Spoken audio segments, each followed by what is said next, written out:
Am I the jerk for blocking a long-term friend after he told his girlfriend I was in love with him? I, a 28-year-old female, was friends with Asa, a 29-year-old male, for 12 years. We played pickup sports or hung out with the friend group. Sometimes I went to Asa's house and played Xbox or spent time with his sister alone. I moved away for 3 years, and we spoke every few months. I moved back 2 years ago. Asa was normal, then ghosted everyone for months. Then he got drunk and told everyone I was horrible for not giving him a chance to date me. I was shocked. We spoke about it, and Asa said he never asked because he thought I did not want to date anyone. He got drunk twice more and brought it up. I told him it was not something to discuss since I was not interested in dating him.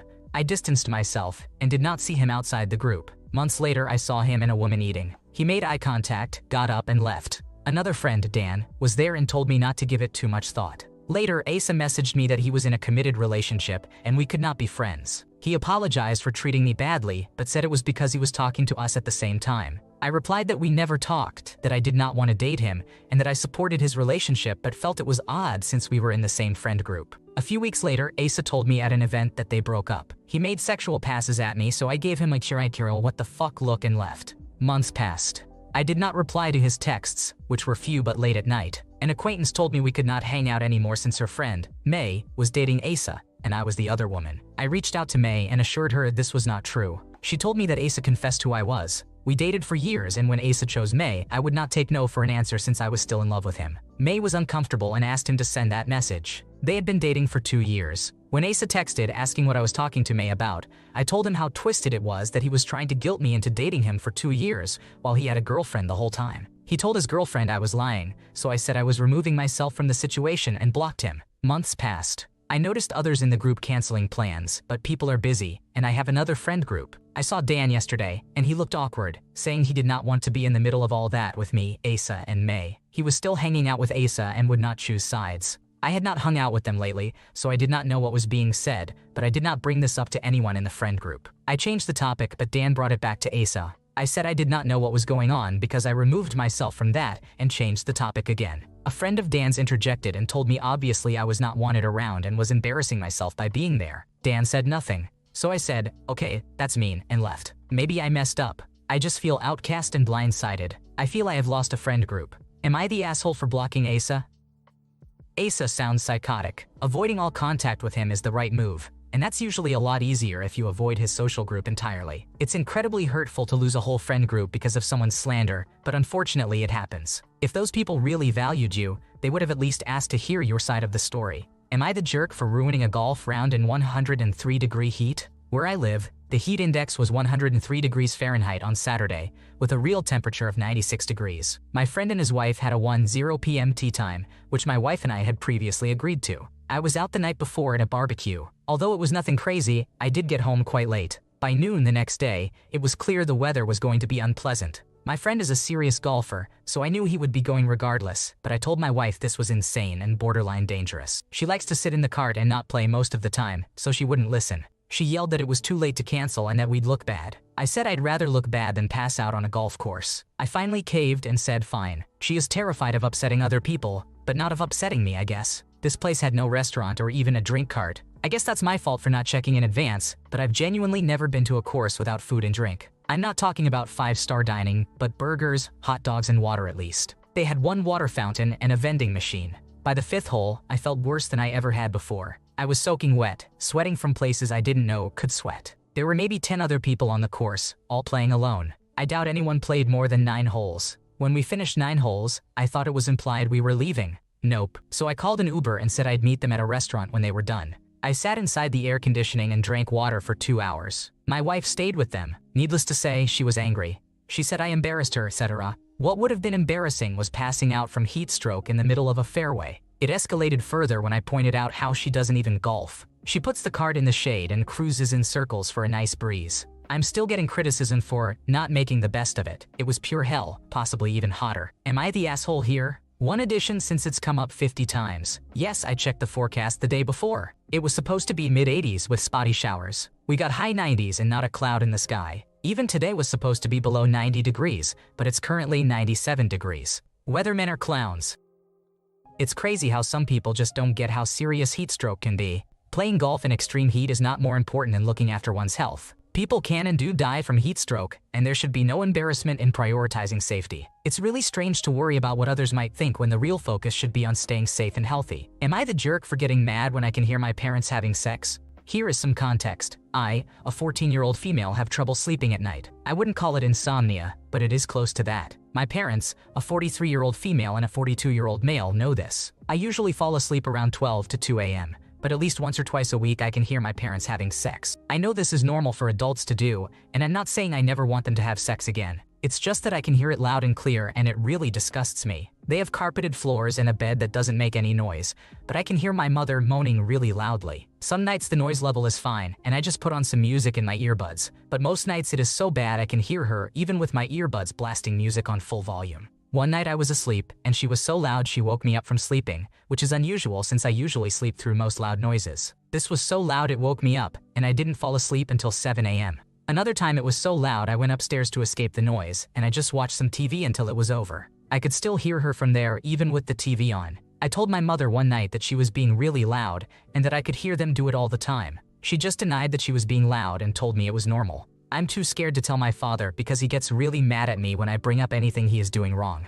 Most of the time I just deal with it and put my earbuds in, but when I literally can't cancel out the noise, it really bothers me to the point where I'm crying and really mad at them. I know it is normal to hear your parents doing it once or twice, but I hear it a lot, mostly because I don't fall asleep until really late, which could be considered my fault, but I can't help that I can't fall asleep. I just want them to be quieter and more considerate of my sleep, since I try my best every night to fall asleep as fast as I can. I know it might be hard for them to find other times to do it since I don't fall asleep until really late, but there has to be some sort of solution. Am I the asshole? You handled things appropriately. It's totally understandable that their late-night activities are affecting your sleep. Every couple does it, but that's no reason for you to have to hear it. Maybe talk to them and suggest using a white noise machine or earplugs to help muffle the noise. They might not realize how loud they are and could be understanding if you bring it up. Am I the jerk for asking my spouse to distance themselves from a friend from school? My husband, 34 years old, recently completed a nursing program and grew close to one of the women, who is 22 years old, in his class. He mentioned that he thinks she is attractive and pretty cool. This is not unusual in our relationship, as we frequently talk about people being attractive. The issue started when he lied about who he was with while completing a group project. I asked him how it went, and he paused for a brief moment before discussing it. The pause was unusual for him, and I could not get it out of my head. I checked his phone and found out it was just him and the woman. The third-party member could not make it. I asked why he lied, and he said he did not want me to worry. Time went on, and I found some mild, flirty messages that he had deleted. I asked him about it, and he denied deleting the messages. Our son plays with our phones, so maybe he deleted the messages somehow. My husband is a fairly reserved man and is not known to start or go out of his way for conversation. He had sent her a picture of a store sign that had her name on it, thinking it was funny and wanting to share it. By this point, I had made it pretty clear I was uncomfortable with the interactions, and we even went to counseling for one session about it. He explained that he did not think we needed counseling and that I was reading too far into these things. Months went by, I began to trust the situation was harmless, and he graduated. I met her and her mother, and she seemed really nice. The texting resumed, but I was okay with it because it was largely just discussing professional-related items. They did not work together, they just completed the same professional training. Until he messaged her Happy 4th of July while hanging out with my family and our close friends. He did not message anyone else Happy 4th, only her. Again, my husband is not known for texting or talking to people. His family and friends frequently complain that they wished he reached out more, so I saw a red flag. I got upset and asked for the reasoning. He said he thinks she is cool and wants to be her friend. I asked him what that friendship looked like. He said he does not know. I asked what they have in common. He did not know. I asked him if he thought I would be uncomfortable with them texting, and he said yes. I asked him why he would message her then, and he said he thought since I met her, I would be more comfortable with them talking. I said I thought their friendship was inappropriate and I was not comfortable with it. I know a large portion of these feelings stem from a lack of self-worth and jealousy. Am I the asshole for asking my husband to limit his contact with this friend? You acted correctly. If there were flirty messages found, it needed to end. It's also concerning that he doesn't want to continue counseling.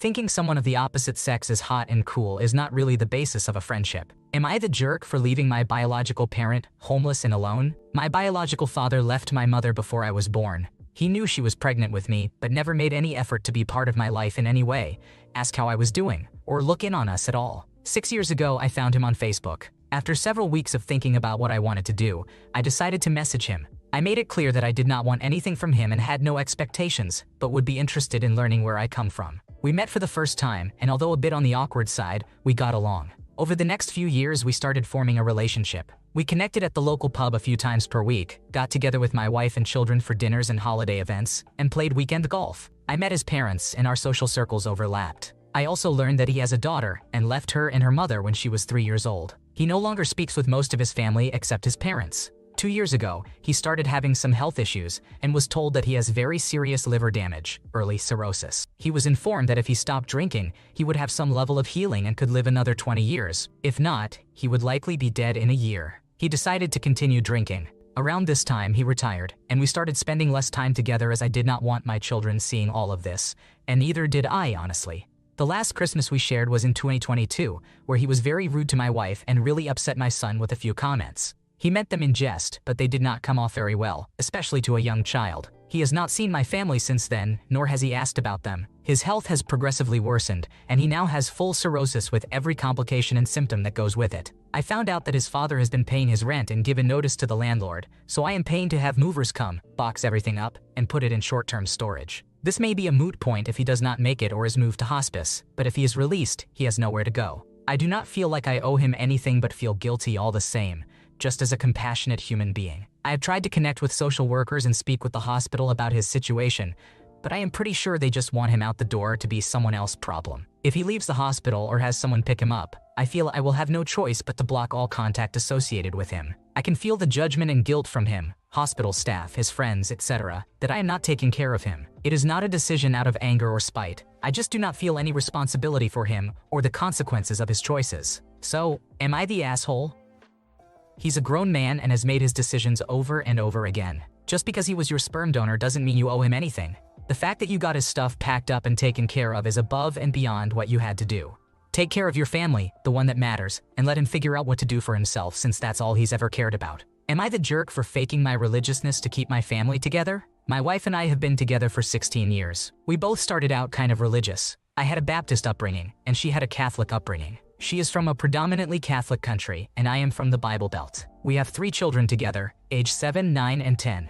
Throughout our relationship, we really have not practiced religion. In the early days, we prayed together. Since then, I have mostly become agnostic. I just do not care for religion. My wife always seemed a slight bit more religious than me. Over the years, her mother and sister became super Christian. They worked on her until it all clicked for her. Now, over the past year and a half, she has become super Christian. We began going to a Pentecostal church that her sister goes to. The pastor is young and seems pretty influential. I keep to myself. She pushes hard. I go with her to Sunday service, but I do not sing. Our second time going to this church, she told the whole congregation she was offered depression medication. I was unaware of this, and it really upset me that she said this to everyone before me. She told me she was too afraid to tell me. She felt more comfortable telling me in front of the whole congregation. I am not fully against church. I like the sense of community and some of the things they do. They have a food pantry for the needy. I agree with the praying and things like that. It just feels like a community she could be a part of and kind of like a form of therapy for her. They do speak in tongues and believe everyone should, but it is not required. I made her a praying bench, and she decorated a corner of our bedroom to pray in and read or study the Bible. She reads the Bible several times a day. She reads it to our children every single day. I do not usually participate in this. Our children go to church every Sunday and go to church camp. I am not fully on board with the church camp myself. I feel awkward every Sunday at the altar calls. I never want to go up there. Once she got me to by crying and begging me in front of everyone, so I went. She still pressures me to go to the altar. Never. Some sermons are super awkward. They do a week of resurgence around Easter where you go to church every day. There are guest preachers. Everyone is running around, crawling, falling over, screaming and speaking in tongues. It was terrifying and made me uncomfortable. Now, everything in our home is Bible-centered. No PG-13 movies. We listen to preaching or religious music all the time. Half of our weekends are dedicated to God. I feel like my life has become so stressful. My wife asked me if I believe and if I am saved. I say yes because I do not want to destroy everything. My children are becoming brainwashed and ask me every night to pray. My wife does not bring in money. She volunteers 2 to 3 days a week at church. We struggle financially, and she wants to tithe money we really need. Am I the asshole for allowing this to get so far? I love my wife and children. Is there any way to save my family?